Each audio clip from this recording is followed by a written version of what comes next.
পৰিকল্পনাৰ অভাৱত তীব্ৰ যানজঁটৰ সমস্যা বঙাইগাঁও চহৰত উপযুক্ত পাৰ্কিং ব্যৱস্থা নথকাৰ বাবে আৰু যানজঁটৰ সমস্যাৰ পৰা আজিও মুক্ত হ'ব পৰা নাই বঙাইগাঁও চহৰবাসী মুখ্য পথৰ দুয়োকাষে বাহনসমূহ পাৰ্কিং কৰাৰ ফলতেই আন বাহনসমূহ চলাচলৰ ক্ষেত্ৰত সৃষ্টি হয় জটিলতাৰ ফলত নাতিদৈৰ্ঘ্যৰ পথ অতিক্ৰমৰ বাবে প্ৰয়োজনতকৈ অধিক সময় লাগে পথচাৰীসকলৰ এই ক্ষেত্ৰত প্ৰশাসনক দাবী জনাই ফলপ্ৰসূ সমাধান লাভ কৰা নাই বঙাইগাঁও চহৰবাসীয়ে আৰু আমাক এই সন্দৰ্ভত কিছু তথ্য আগবঢ়াব আমাৰ সাংবাদিক সীমান্ত প্ৰতিম চৌধুৰীয়ে বঙাইগাঁও চহৰৰ এক ভয়াৱহ সমস্যা এই মুহূৰ্তত মই দেখুৱাবলৈ ওলাইছোঁ বঙাইগাঁও চহৰৰ এটা ৰাজপথ মই প্ৰথমতে দেখুৱাই ল'ম এয়া বঙাইগাঁও চহৰৰ এটা ৰাজপথ মই দেখুৱাইছোঁ এয়া মায়াপুৰী চক এই ধৰণে বাহনসমূহ আহি আছে পথটো কিমান বহল মই এই মুহূৰ্তত দেখুৱাইছোঁ বাহনসমূহ যি ধৰণে আহি আছে ইয়াৰ মুখ্য কাৰণটোৱে হৈছে তাৰ কাষত চাওক এয়া কাৰ পাৰ্কিং পথটোৰ আধা অংশ কাৰ পাৰ্কিং মিউনিচিপালিটিয়ে কাৰ পাৰ্কিং লগাইছে কাষত কাৰণ নিৰ্দিষ্ট কোনো পাৰ্কিঙৰ ব্যৱস্থা নাই কাৰ পাৰ্কিঙৰ ব্যৱস্থা নাই বঙাইগাঁও চহৰত বঙাইগাঁৱৰ মই এটা অঞ্চল দেখুৱাইছোঁ বঙাইগাঁও চহৰৰ যিমানসমূহ ৰাজপথ আছে সেই ৰাজপথসমূহৰ কাষে কাষে কিন্তু এনেধৰণৰ পাৰ্কিঙৰ ব্যৱস্থা কৰা হৈছে যাৰ বাবে পথসমূহ সৰু হৈ গৈছে তীব্ৰ যানজঁটৰ সৃষ্টি হয় এই সৰু পথটোৰে যেতিয়া যান বাহন আহে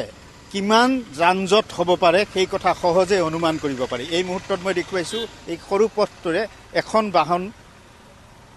এই ধৰণে যেনেকৈ বাহনসমূহ পাৰ হৈছে মই দেখুৱাইছোঁ কিমান সৰু পথ এটাৰে বাহনসমূহ পাৰ হ'বলৈ লৈছে তাৰ সমান্তৰালভাৱে দেখুৱাইছোঁ এয়া পাৰ্কিঙত এখন বাহন সোমোৱাবলৈ লৈছে বাহন এখন উলিয়াবলৈ লৈছে এনেধৰণে পথটো কিমান সৰু হৈছে তাৰ মাজতে পথচাৰী এনেধৰণে পাৰ হৈছে গতিকে কিমান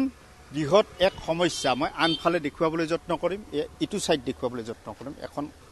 ইয়াত অটো এখন ৰাখি থোৱা হৈছে আনফালে এখন অটো ৰাখি থোৱা হৈছে এইটো কিন্তু এটা পথ বঙাইগাঁৱৰ এটা ৰাজপথ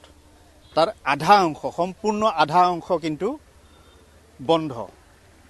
আধা অংশৰেহে কিন্তু বাহন চলিছে কাৰণ এয়া হৈছে পাৰ্কিঙৰ ব্যৱস্থা আৰু বঙাইগাঁও চহৰৰ এয়া হৈছে আটাইতকৈ ভয়াৱহ সমস্যা বুলি ক'ব লাগিব যাৰ বাবে তীব্ৰ যানজঁটৰ সৃষ্টি হয় বঙাইগাঁও চহৰত কাৰণ নিৰ্দিষ্ট পাৰ্কিং নাই বঙাইগাঁও চহৰখনত এগৰাকী ভুক্তভোগী আছে তেওঁৰ মন্তব্য মই ল'বলৈ যত্ন কৰিম বঙাইগাঁও চহৰত কোনো নিৰ্দিষ্ট পাৰ্কিঙৰ ব্যৱস্থা নাই তীব্ৰ যানজঁটৰ সৃষ্টি হয় এইটো এটা ৰাজপথ বঙাইগাঁও চহৰটো আপোনাৰ চিটি বঙাইগাঁও ডেভেলপ হৈ আছে কিন্তু আপোনাৰ কোনো নিৰ্দিষ্ট পাৰ্কিঙৰ ব্যৱস্থা নাই এই আপুনি চাব পাৰে এইখিনি মন্দিৰ এতিয়া সোমোৱাৰ ৰাস্তা বন্ধ চব পাৰ্কিঙৰ এতিয়া বঙাইগাঁৱত বৰ্তমান ইমিডিয়েটলি এটা পাৰ্কিঙৰ কিবা ব্যৱস্থা কৰিবই লাগে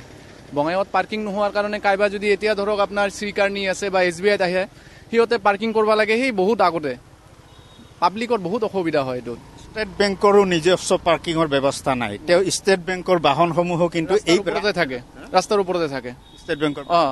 ষ্টেট বেংকত কাইবা যদি আহে আপোনাৰ সেইখিনিও বাহন ৰাস্তাৰ ওপৰতে ৰাখি দিয়ে আৰু ৰাস্তাত আপোনাৰ যে বাহনবিলাক ৰাখে আপোনাৰ চাওক এটা কিবা ডিচিপ্লিনত থাকিব লাগে সেইটো নহয় এটাৰ আগত আৰু এটা ৰখাই দিয়ে এই আপোনালোকে আগতে চাব পাৰে ৰখাই দি আপোনাৰ পাৰ্কিংবিলাক কেনেকৈ কৰি ৰাখে ৰাস্তা সৰু কৰি পেলাইছে একদম